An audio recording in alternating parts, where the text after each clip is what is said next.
Oppenheimer presenta. Llega a usted por cortesía de Itaú. Invierta con un banco que conoce Latinoamérica. Itaú, The Global Latin American Bank. Arcos Dorados, la mayor franquicia de McDonald's del mundo y una de las mejores empresas para trabajar en América Latina. Diario de Miami Herald, miamiherald.com, el nuevo herald.com. Universidad Argentina de la Empresa. Formación internacional para el mundo real. www.uad.edu.ar. Editorial Random House, presentando el nuevo libro de Andrés Oppenheimer, Basta de historias, la obsesión latinoamericana con el pasado y las 12 claves del futuro.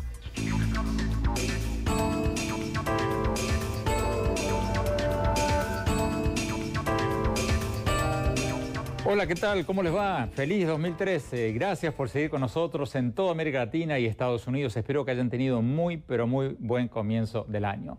Hoy vamos a hablar sobre cómo viene el 2013 para el mundo, para Estados Unidos, para México, para los países andinos, para Argentina, para Colombia, para Venezuela, para toda América Latina. Según la mayoría de las instituciones internacionales, el 2013 va a ser relativamente bueno para América Latina. Por lo menos dicen que la economía va a crecer moderadamente. Nada espectacular, pero un poquito más que el 3.1% anual que creció el año pasado. ¿Será cierto? ¿O tendríamos que creerle en cambio a los economistas que dicen que las Naciones Unidas, el Banco Mundial, el Fondo Monetario y otras instituciones financieras siempre están un poco demasiado optimistas y que lo que se viene, dicen ellos, es otro coletazo de la crisis mundial que todavía no ha terminado? Y la otra gran pregunta, ¿cuáles son los países de América Latina a los que mejor les va a ir en el 2013? Le vamos a preguntar todo esto y mucho más a la doctora Alicia Bárcena, la directora de la CEPAL, la Comisión Económica para América Latina y el Caribe de las Naciones Unidas, a altos funcionarios del Banco Mundial, del Banco Interamericano de Desarrollo y a destacados analistas económicos y políticos. Y también vamos a ver lo que nos dijo el presidente del país latinoamericano que, según la CEPAL, más va a crecer en el 2013. Se van a sorprender qué país es. Bueno, vamos directamente a nuestros invitados. Desde Santiago, en Chile, la sede de la CEPAL, vamos a tener a la doctora Alicia Bárcena, secretaria ejecutiva de la Comisión Económica para América Latina y el Caribe de las Naciones Unidas. Muchas gracias por estar con nosotros. Desde Washington vamos a tener al doctor José Juan Ruiz, jefe de economistas del Banco Interamericano de Desarrollo. En Washington también nos va a acompañar Sergio Jelinek, gerente de Relaciones Exteriores del Banco Mundial. Muchas gracias por estar con nosotros. En nuestros estudios vamos a tener a Catherine Rooney Vera, socia y directora de investigación macroeconómica de Bull-Tick. Muchas gracias por acompañarnos. El doctor Ricardo Lago, ex jefe de economistas del Banco Europeo de Reconstrucción y Desarrollo y consultor internacional. Gracias por estar con nosotros. Y también el escritor y periodista Carlos Alberto Montaner, que acaba de sacar una nueva novela titulada Otra vez adiós. Bueno, vamos directamente a Santiago de Chile, doctora Alicia Bárcena, secretaria ejecutiva de la CEPAL, de la Comisión Económica para América Latina y el Caribe de las Naciones Unidas. Doctora Bárcena, ustedes acaban de sacar un informe que dice que las economías de América Latina y el Caribe van a crecer un 3.8% este año en el 2013. ¿Qué les hace ser tan optimistas? Bueno, hay varios factores. En primer lugar, hay dos economías que se recuperan fuertemente en América Latina y eso es Brasil y Argentina, que en el 2012 tuvieron un comportamiento, un desempeño pues bastante mediocre y por lo tanto estas dos economías que pesan mucho en el promedio de la región van a ser muy dinámicas, básicamente por razones distintas, ¿verdad? Brasil porque la inversión va a tener un gran repunte y en el caso de Argentina, digamos, la temporada de soya, la cosecha de la soya se ve mucho mejor para este año del 2013. Además... Pero, doctora Bárcena, no es... Adelante. No, adelante, perdón, la interrumpí. No, lo que pasa es que yo creo que la región además tuvo una resiliencia importante en el 2012, una expansión del ingreso, del empleo, de los salarios, que ha contribuido al dinamismo de la demanda interna Y además, lógicamente, una de las cosas que ha afectado positivamente es la acumulación de reservas. La región tiene más de 800,000 millones de dólares de reservas, que claro, es una resiliencia importante, aunque insuficiente. Y el otro gran tema es que la inversión logró incrementarse en el 2012 casi un 5%, y eso ha sido una buena noticia. Pero, doctora Bárcena, déjeme jugar un poquito al abogado del diablo. Ustedes, las instituciones internacionales, ¿no son un poco políticamente correctas? ¿No quieren, como de alguna manera tienen vínculos con los gobiernos, no están siempre mirando el vaso medio lleno? Porque del otro lado se puede decir que fue un crecimiento y están pronosticando un crecimiento bastante mediocre. Si lo comparamos, por ejemplo, con el año 2010, cuando América Latina creció el 6%, ahora creceríamos al 3.8%. Y ni hablar si nos comparamos con los países asiáticos, que están creciendo al 7-8% anual. No, desde luego. O sea, este crecimiento es absolutamente insuficiente. Lo que pasa es que, de acuerdo al contexto mundial, en donde en la Unión Europea, digamos, las perspectivas para este año es que persiste los problemas de solvencia de la deuda pública y del sistema financiero, habrá poco crecimiento y una posible recesión. Y la verdad es que el mayor impacto a la región de la crisis mundial ha sido en el canal comercial. Fíjate que en 2012 bajaron las exportaciones de 23.9% del 2011 a 1.6% en el 2012. Esa es una noticia terrible. Lo mismo sucedió con las importaciones, que bajaron de 22.5 a 3.9. Entonces estamos hablando de que el canal comercial, una región que se ha abierto a la exportación, ha tenido realmente un impacto muy fuerte de la crisis internacional. Ha logrado resistir gracias al tema de que los salarios subieron, de que hay un mejor comportamiento del empleo. El desempleo en América Latina logró bajar de 6.7 en el 2011 a 6.4 en el 2012. No pensamos que esto se va a lograr mantener por mucho tiempo si la comunidad, si el contexto externo no se recupera.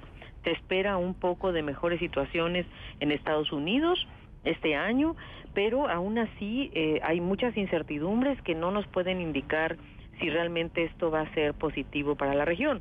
Obviamente China también es un país que se recupera, y eso para Sudamérica sobre todo es una buena noticia. Pero, doctora Bárcena, ¿ustedes están tan convencidos que Estados Unidos va a seguir creciendo y que China va a seguir creciendo? Porque yo acabo de estar en China, donde me encontré con usted, en una reunión allí, y yo por lo menos allí escuché mucha gente que dice ya no están tan seguros que China va a poder sostener estas tasas de crecimiento del 7, 8, 9%. O sea, ¿usted está tan convencida que no se viene otro coletazo de la crisis mundial? No, absolutamente. O sea, China también es un país muy interdependiente del comercio internacional. Lo que pasa es que China está en un proceso de transformación lento, que es cómo lograr mayor impulso al consumo interno. También este año, el año pasado, 2012, China cerró con mejores indicadores que los que se esperaban. Se esperaba un crecimiento de 7.5 y realmente China cierra alrededor de 7.9%. Entonces, quizá China logre recuperar hasta el 8%, 8.5% se espera para el 2013.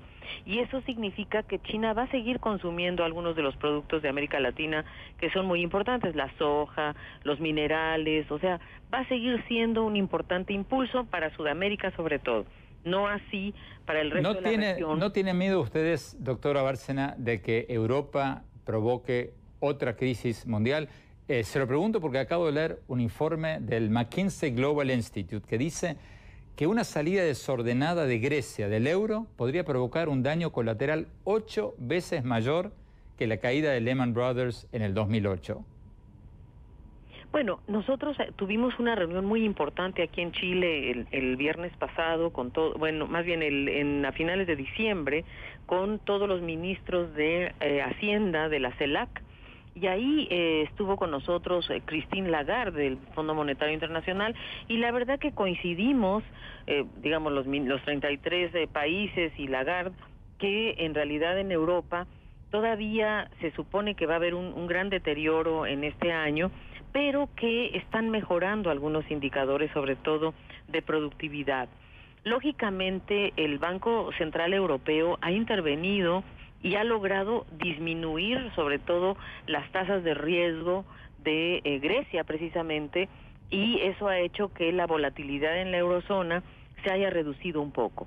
Nadie nos dice que Europa va a salir adelante de manera inmediata, pero sí se supone que el riesgo ha comenzado a reducirse y que el Banco Central Europeo se ha comprometido a otorgar la liquidez necesaria para asegurar la sostenibilidad de las deudas soberanas. Quizás uno de los temas que a América Latina sí preocupa mucho es el quantitative easing, o sea, que siga habiendo esta gran liquidez financiera en el mercado, lo cual en realidad sí pone en riesgo a, digamos, la resiliencia que América Latina ha logrado, sobre todo en materia Muchísimas gracias, doctora Bárcena. Vamos a Washington, doctor Ruiz. ¿Ustedes son tan optimistas como la CEPAL? No son tan importantes, pero sí, básicamente nuestra previsión es que el crecimiento estaría entre el 3,5% y el 4%. El crecimiento del conjunto del continente, aunque con algunas dispersiones, algunas varianzas. Yo creo que lo que es importante es lo que intentaba señalar Alicia, es América Latina es muy dependiente del mundo exterior, del contexto exterior. Y el año pasado, el 2012, fue un año en el que probablemente el mundo no se dio cuenta de lo peligrosamente que vivió. La idea de una salida desordenada y una ruptura de Europa estuvo durante una buena parte del año, hasta que Europa fue capaz, a partir del mes de agosto, de poner sobre la mesa mecanismos, instituciones, reglas y compromisos que parece que han tranquilizado los mercados y que evitan ese escenario de salida desordenada al que, Andrés, usted se refería. La economía americana... Sí, la economía Sergio americana... Jenick, del Banco Mundial, nos quedan 30 segundos, por favor. ¿Ustedes también están siendo tan optimistas pensando que América Latina va a crecer un 3,8%? Creo que nosotros estamos básicamente en el mismo entorno. La cifra oficial en realidad se va a conocer el día de mañana, pero más o menos es en el entorno del 3,6, 3,8. Yo creo que el otro tema importante es que las cuentas públicas de América Latina se mantienen en un nivel comparativo a otras regiones, como el caso europeo, en muy buen estado. Estábamos mirando un informe que apareció a finales del año pasado, donde el nivel de endeudamiento externo de los países del G7 es de alrededor del 126% del producto, mientras que en países como Brasil es del 16%, en México es del 25%. Es decir, miremos también el conjunto de los factores, y América Latina ha logrado una estabilidad en el terreno económico, y sobre todo en este año que se inicia, Andrés, se conmemora una década donde la región ha logrado sacar 73 millones de personas de la pobreza y ha logrado aumentar su clase media de pasar de 100 millones de personas a 150, lo que es un logro importante, y bueno, habrá desafíos para cómo poder mantener y aumentar este progreso. Nos están pidiendo un corte y cuando volvamos vamos a ver cuál va a ser el país latinoamericano que más va a crecer en el 2013 según la CEPAL. La respuesta cuando hablamos, a mí me sorprendió muchísimo. Ya volvemos.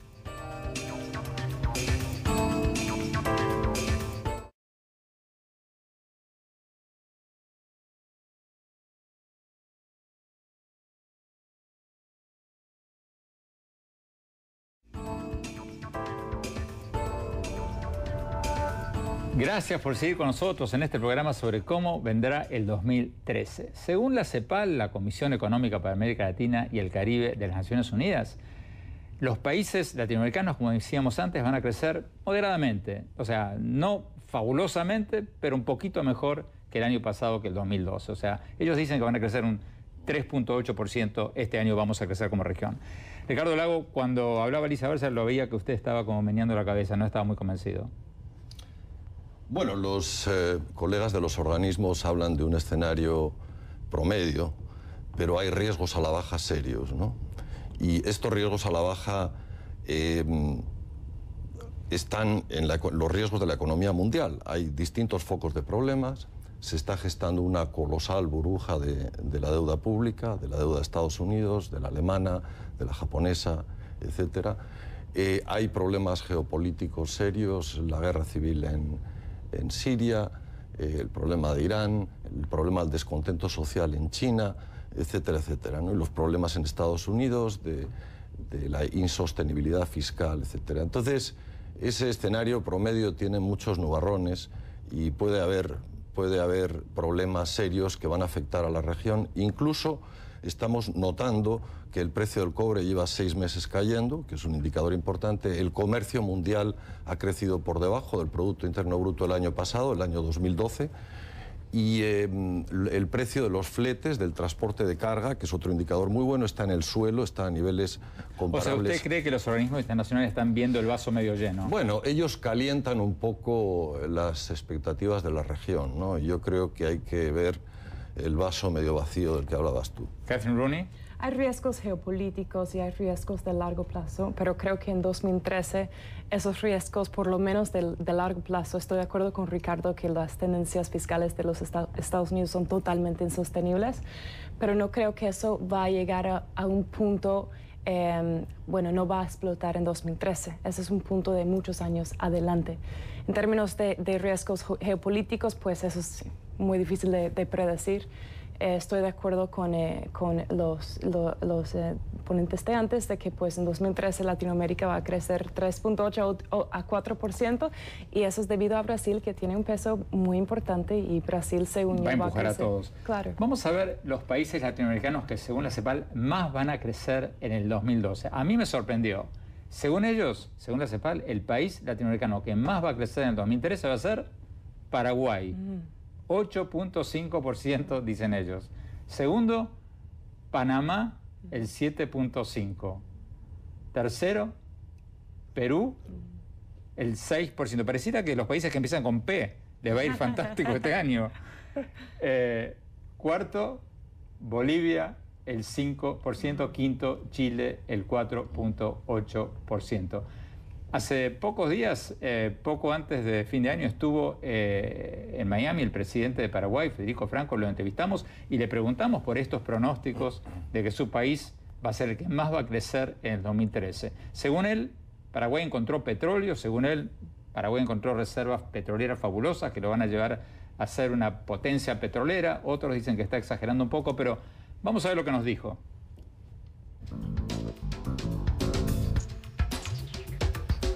El Paraguay es un país que tiene un 2013, Dios mediante, muy, pero muy promisorio. La cosecha de los granos, trigo, maíz, sésamo, soja, va a ser un año extraordinario. Tenemos indicios de que la producción de algodón va a ser muy buena. El gobierno está invirtiendo mediante la aprobación que nos dio el Congreso por unanimidad, sin que nadie se oponga, de $500 millones para la emisión de bonos soberanos. Paraguay, que tampoco figura hoy en el diccionario económico mundial, hoy va a poder acceder a crédito internacional, invertir inmediatamente con proyectos que tiene que aprobar el Congreso para generar valor agregado. Esta cantidad de inversión va a hacer que automáticamente Paraguay tenga 3-4 puntos más en el PIB del próximo año. O sea, ¿cuánto piensan crecer? La gente del Fondo Monetario nos da un crecimiento estimativo del 10-11%. ¿10-11%? Yo le confirmo que si Dios permite, vamos a superar eso.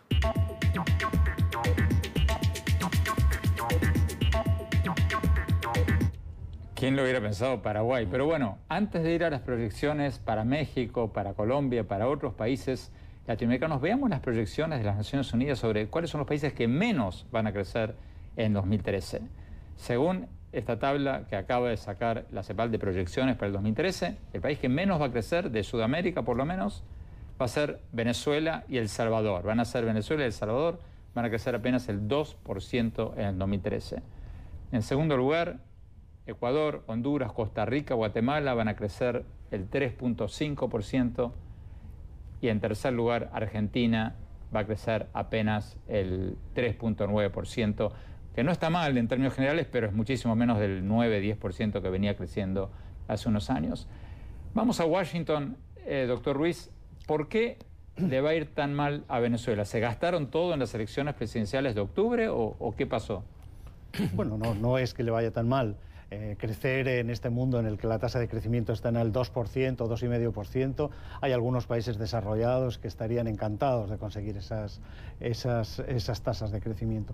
No, yo creo que la situación de Venezuela está muy ligada a un proceso de acumulación de algunos desequilibrios que hacen y requieren que el país tenga que hacer algunos ajustes de cara a la sostenibilidad futura de su crecimiento. Y creo que además también el clima político de incertidumbre va a afectar a la inversión o está afectando a la inversión, de forma que sí es previsible que se desacelere sus tasas de crecimiento marginalmente y algo de ajuste se vaya a producir, siempre y cuando contando con que los precios del petróleo se mantengan en los niveles en los que estamos viendo, porque como antes se comentaba, Latinoamérica depende mucho de esta demanda externa, de este entorno internacional, y el precio de los commodities es clave para nuestra región.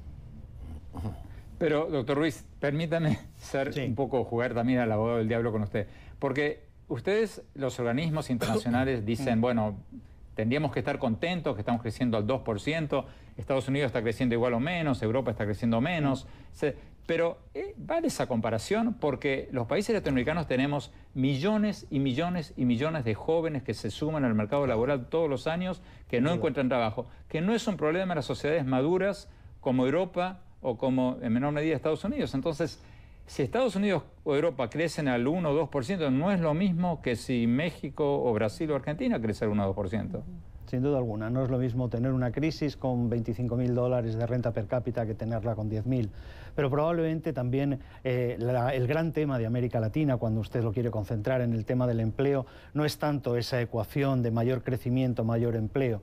El tema fundamental de América Latina es cómo absorbe el crecimiento de la informalidad en su mercado de trabajo, y eso probablemente, aparte de tener tasas de crecimiento mayores, exige también una revisión de los marcos legales y de hacer una reforma de los marcos legales y laborales que existen en la economía latinoamericana, que probablemente no le están permitiendo incorporar en su economía todo lo que esos jóvenes pueden dar, todo ese capital humano, todo ese capital que se ha invertido en ellos, que está ahí y que sin embargo no es capaz de ponerse en valor. Creo que hay una parte evidente de demanda, de crecimiento. Sería mucho mejor crecer al 4% para absorber esas tasas de desempleo, pero hay también un tema en el que América Latina, si el mundo va a crecer menos, tiene que mirarse hacia adentro y volverse a pensar de dónde saca ese crecimiento que va a perder. Y ese crecimiento lo tiene que sacar de mejorar su productividad, de revisar su forma de integrarse en la economía global.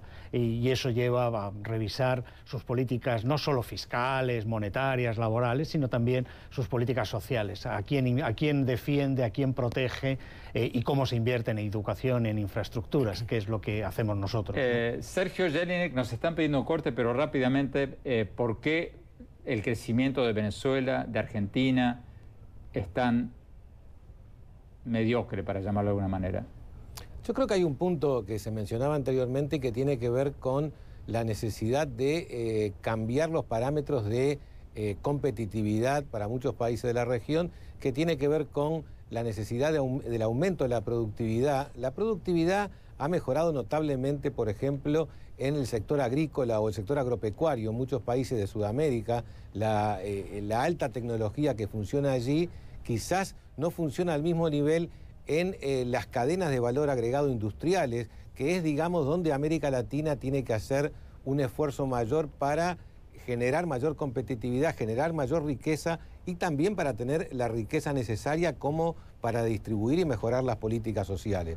Yo creo que allí es quizás la asignatura pendiente de la región, y esto tiene que ver con la mejora de la calidad de la educación, la actualización de la infraestructura y la mejora de aspectos que son mejorables sin una gran reforma, como ser la logística. O sea, los costos de la logística en América Latina todavía siguen siendo mucho más caros que en el sudeste asiático o en los países desarrollados, y esto puede tener un impacto muy grande.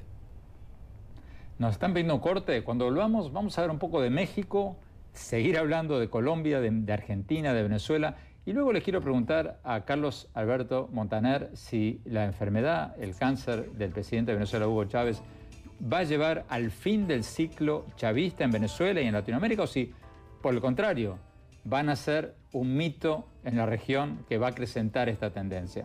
Ya volvemos.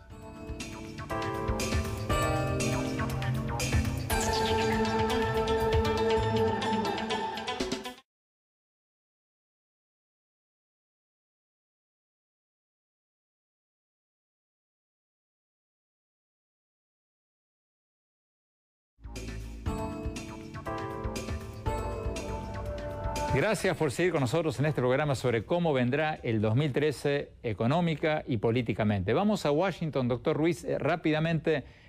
México, ¿cómo ve usted a México en el 2013? Yo lo veo como la gran sorpresa probable y positiva para América Latina.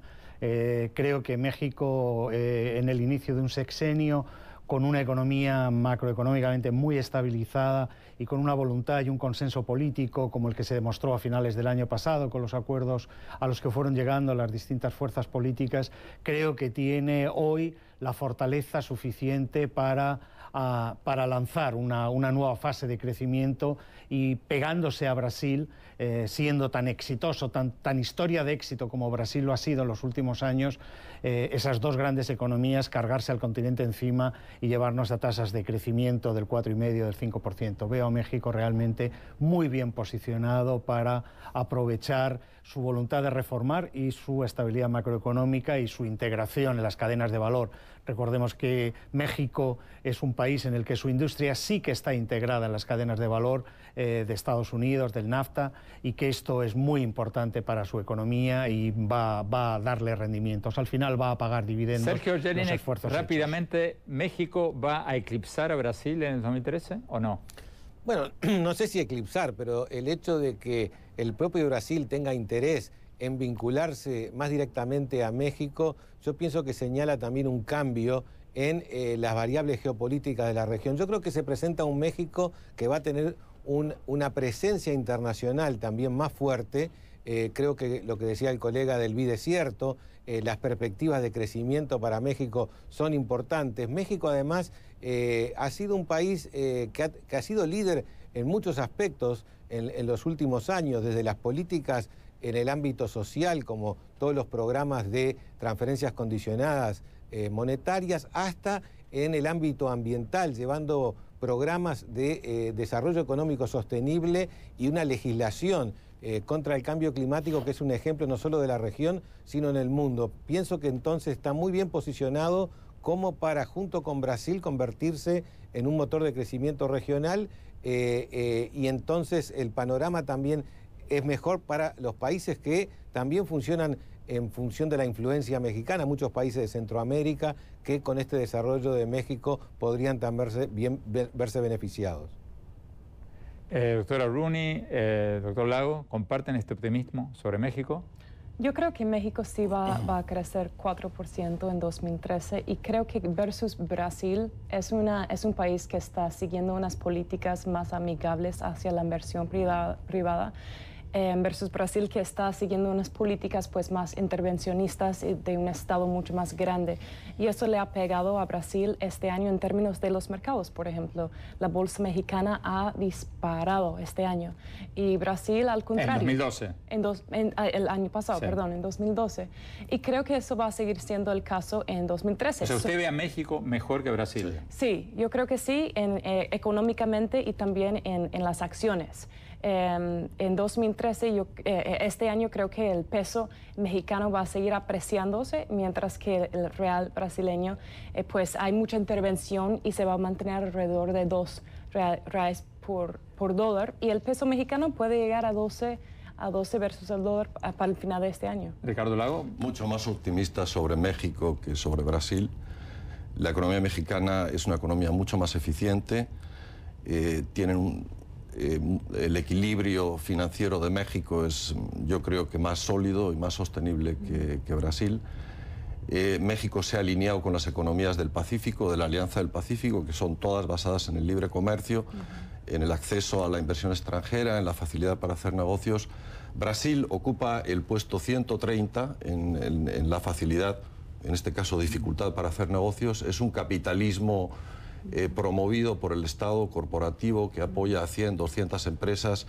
Crear una nueva empresa, operar una nueva empresa en Brasil es difícil, y yo creo que ahí los colegas de los organismos en realidad son excesivamente optimistas en cuanto a Brasil. Yo creo que Brasil ha conseguido estabilidad macroeconómica, necesita replantear su modelo de crecimiento y necesita crear una economía más basada en el mercado y en la libre entrada. Pero Brasil va a tener el Campeonato Mundial del Fútbol en el 2014, las Olimpiadas en el 2016, creo, si mal no recuerdo. Todo eso va a llevar a una obra, una infraestructura impresionante que promueve trabajo, promueve empleo, promueve crecimiento económico. ¿Eso no lo va a empujar a Brasil?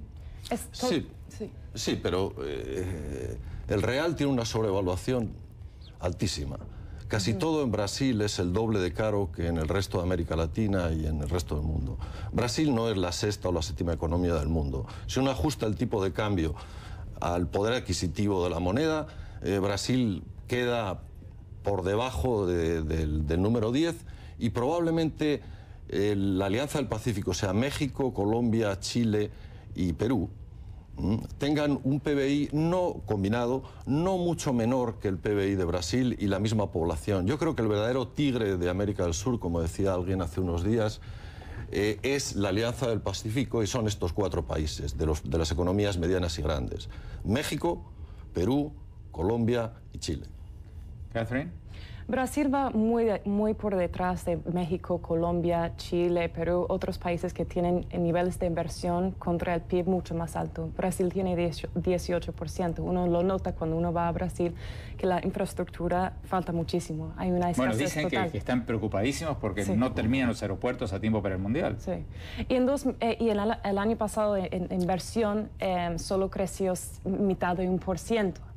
En 2013, para que Brasil llegue a crecer 3.8 o 4%, como nosotros pensamos que va a crecer, falta que la inversión total crezca 6%. Entonces tiene que haber este rebote, es totalmente necesario para que Brasil crezca a estos niveles. No les pregunté a ustedes sobre Necesitan Argentina. hacer reformas los brasileños. No les pregunté a ustedes sobre Argentina.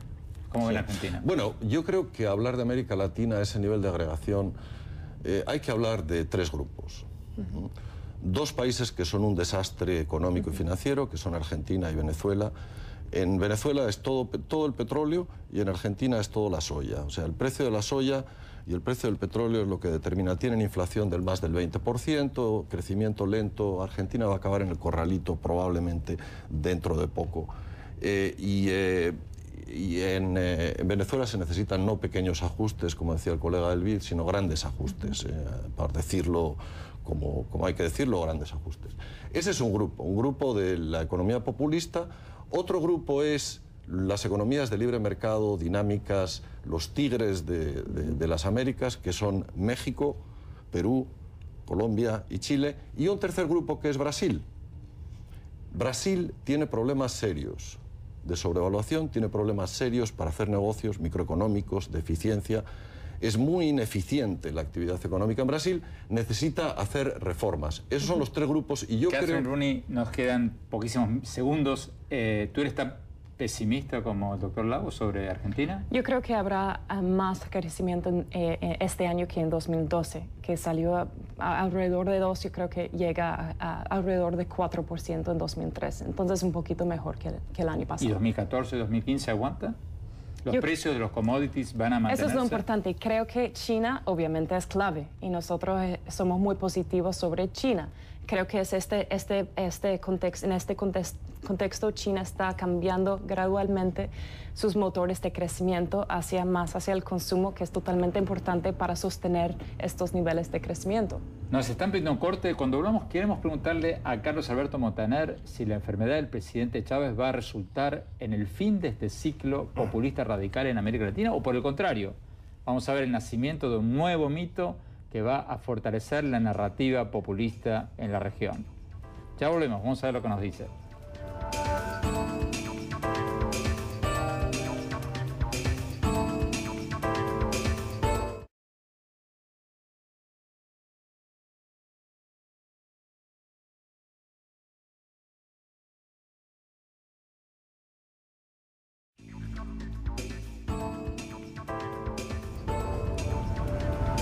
Gracias por seguir con nosotros en este programa sobre cómo va a venir el 2013 económica y políticamente.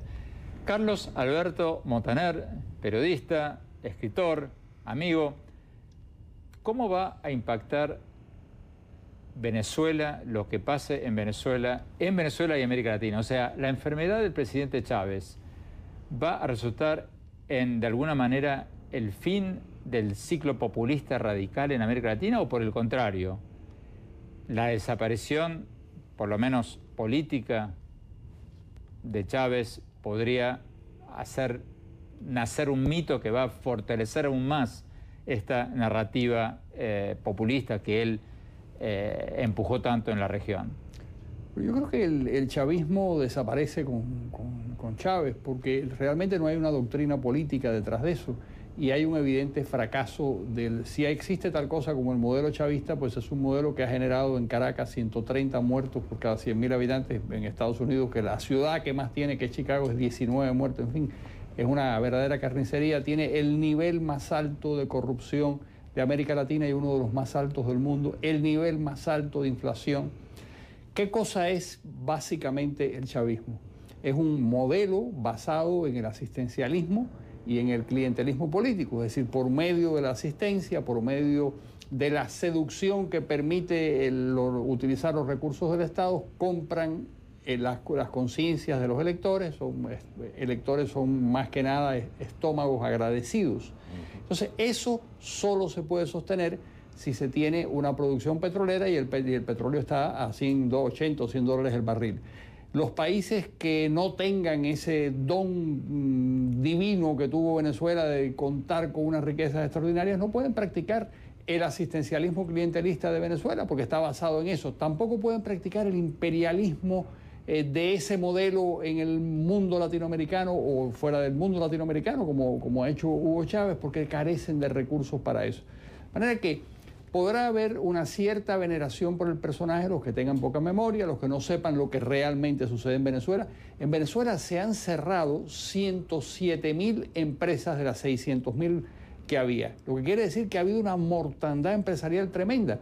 Si hay un modelo económico y político que no ha funcionado, es precisamente el modelo venezolano. Ahora, ha podido comprar electoralmente la conciencia del 55% de los electores, como se vio en los comicios de octubre, pero a base de un chorro de petrodólares que ningún país en el mundo tiene como tiene Venezuela. Pero, Carlos Alberto, permíteme ser un poco escéptico sobre lo que acabas de decir, porque una cosa es la realidad y otra cosa es la percepción. Así es. Y a mí Chávez siempre me recordó muchísimo, no a Fidel Castro ni a Raúl Castro, sino a Juan Domingo Perón en Argentina. Así es. Porque, o sea, yo recuerdo estar en Caracas cuando asumió Chávez, y era un teniente coronel carismático que hablaba desde el balcón con los mismos gestos, con los mismos manerismos de Perón en Argentina. Y bueno, 50 años después o 60 años después del peronismo en Argentina sigue siendo la fuerza dominante en Argentina. ¿No crees tú que desaparecido físicamente o no Chávez, pero disminuido Chávez como fuerza política personalmente, no vamos a tener chavismo por 50 años en Venezuela? Sí, en Venezuela sí vamos a tener. En Venezuela va a haber una fuerza populista que se va a llamar chavista y va a pasar como con el peronismo en Argentina, que cualquier cosa se puede llamar peronista en Argentina, desde Menem a la derecha hasta el señor Kirchner, no sé si a la izquierda o dónde estaba el señor Kirchner o su señora, pero esa multiplicidad de lugares en donde puede estar el peronismo, ese fenómeno lo vamos a ver también en Venezuela. Lo que no va a tener es eco internacional. Yo no creo que ningún heredero del chavismo salga con maletines repletos de dólares para apoyar elecciones en el exterior como hacía Hugo Chávez. No creo que se les continúe inyectando a la economía cubana. La cifra que da el Instituto de Estudios Cubanos de la Universidad de Miami es $10.000 millones, que es lo que significan las transacciones económicas de Venezuela con Cuba, que incluye 115.000 barriles diarios de petróleo, de los cuales una parte se exporta. Yo no creo que nada de eso continúe. O sea, ¿tú crees que si Maduro es el próximo presidente de Venezuela o Diosdado Cabello, le van a cortar el chorro de petróleo a Cuba? Y a Ecuador y a, bueno, no de petróleo, de dinero. Porque Ecuador tiene petróleo, pero a los países, a Nicaragua, por ejemplo, Nicaragua que es un país muy dependiente, yo creo que sí que va a haber un recorte, porque además el gran argumento para heredar el poder del chavismo es decir, bueno, este es el chavismo sin dispendios, sin locuras económicas, es el chavismo dedicado al asistencialismo nacional, porque aquí sigue habiendo un porcentaje muy grande de personas pobres y no tiene ningún sentido subsidiar a un Estado tercamente empeñado en el error, como es Cuba. Si ellos no quieren hacer las reformas que hacen falta, bueno, pues los venezolanos no tienen por qué subsidiar ese disparate. Ese discurso es un discurso que le sirve a cualquier a cualquier chavista de nuevo cuño que quiera ocupar el Palacio de Miraflores, porque el 80% de los venezolanos, de acuerdo con todas las encuestas, Andrés, están de acuerdo en que no se regale el dinero de los venezolanos, que los petrodólares se queden en casa. Entonces, es un buen argumento. Claro, Maduro es el que tiene un compromiso mayor con Cuba, porque de alguna forma Maduro es el candidato del gobierno cubano.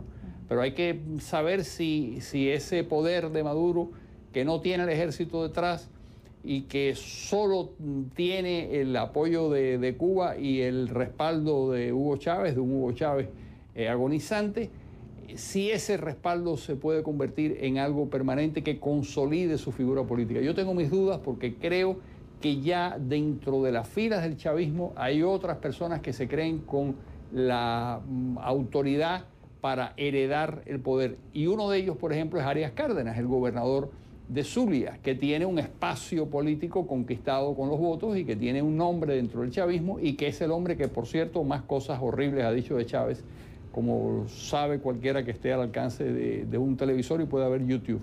Doctor Aruni, yo siempre sostuve de que la influencia política del chavismo es directamente proporcional a los precios del petróleo. Ustedes, los economistas, doctor Lago, doctor Aruni, ¿piensan que el petróleo va a subir o se va a quedar estancado donde está o va a bajar en los próximos 2-3 años? Yo creo que se mantiene alrededor de 95. Yo no estoy viendo ningún tipo de recesión en los Estados Unidos, ni un aterrizaje duro en China. Estoy más bien viendo una recuperación a nivel global que se va a mantener los precios del petróleo. Entonces Venezuela no va a tener otro chorro de dólares, doctor Lago, tampoco. Sí, incluso aunque hubiera una caída en la actividad económica internacional, yo creo que el precio del petróleo se va a mantener alto por los problemas no tan alto como está ahora, o más alto. Entre 90 y 100 dólares por lo menos, por el tema de la guerra civil en Siria, el problema de Irán, va a haber problemas en el Golfo, y eso significa un premio de precio para el petróleo independientemente de la actividad pero usted económica. Dice alto, o sea, estuvo a 150. Ah, no, claro, indudablemente. O sea, alto comparado con hace... El nivel de actividad económica no justifica un precio de 150 ahora, ¿no? La actividad económica mundial está creciendo a tasas moderadas. O sea, Venezuela no va a haber otro boom del petróleo en los próximos años. Ni Ecuador, ni... Yo creo que sí puede tener si llega a pasar que hay otro líder en Venezuela, porque obviamente lo que falta en Venezuela es producir más petróleo. El petróleo, la producción está bajando, no está incrementando. Entonces, abrir hacia inversión privada ayudaría mucho a esta cuestión. Tenemos que ir a un corte. Cuando volvamos, lamentablemente se nos acabó el tiempo, cuando volvamos, mi humilde pronóstico sobre cómo va a ser este año 2013. Ya volvemos.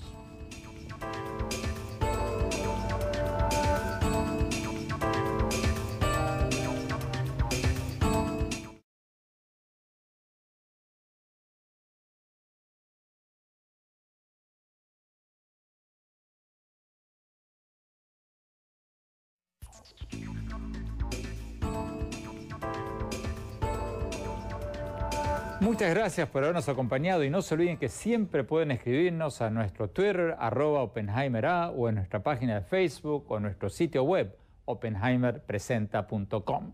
Bueno, mi pronóstico sobre cómo veo el 2013, no tengo grandes razones para dudar de las proyecciones de los economistas de que América Latina va a crecer moderadamente este año. Puede que el crecimiento económico de la región sea un 3.8%, como dice la CEPAL, o un poco más o un poco menos. Pero, sinceramente, creo que le estamos dando demasiada importancia al crecimiento económico y que el crecimiento económico por sí solo no nos va a ayudar a reducir la pobreza tan rápidamente como lo están haciendo, por ejemplo, los países asiáticos.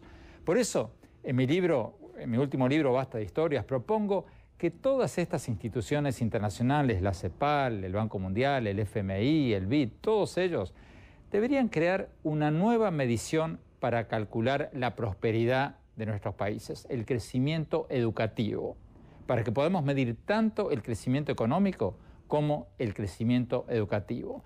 ¿Por qué? Porque hoy en día todos nosotros, los economistas, los políticos, los periodistas, todos estamos midiendo la prosperidad de nuestros países solo en base al crecimiento económico. Y eso no nos va a ayudar a reducir la pobreza tanto como debería, porque el crecimiento económico ¿Beneficia a quién? A los que estamos en la economía formal, a los que tenemos empleos en empresas. En cambio, los pobres, los marginados, la señora indígena que vende limones en la calle, no se benefician tanto como nosotros del crecimiento económico porque no tienen una educación de calidad que les permite acceder a empleos bien pagos. Entonces, la clave es la educación. Y América Latina no es la región más desigual del mundo porque no tengamos crecimiento económico. Tenemos crecimiento económico. El motivo es que no tenemos crecimiento de calidad educativa.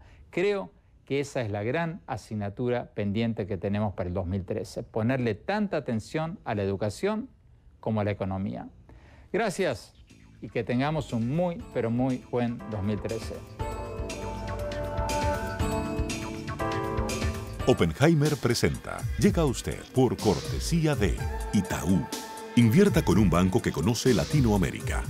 Itaú, de Global Latin American Bank. Arcos Dorados, la mayor franquicia de McDonald's del mundo y una de las mejores empresas para trabajar en América Latina. Diario de Miami Herald. MiamiHerald.com. El nuevo Herald.com. Universidad Argentina de la Empresa. Formación internacional para el mundo real. www.uad.edu.ar. Editorial Random House, presentando el nuevo libro de Andrés Oppenheimer, Basta de historias, la obsesión latinoamericana con el pasado y las 12 claves del futuro.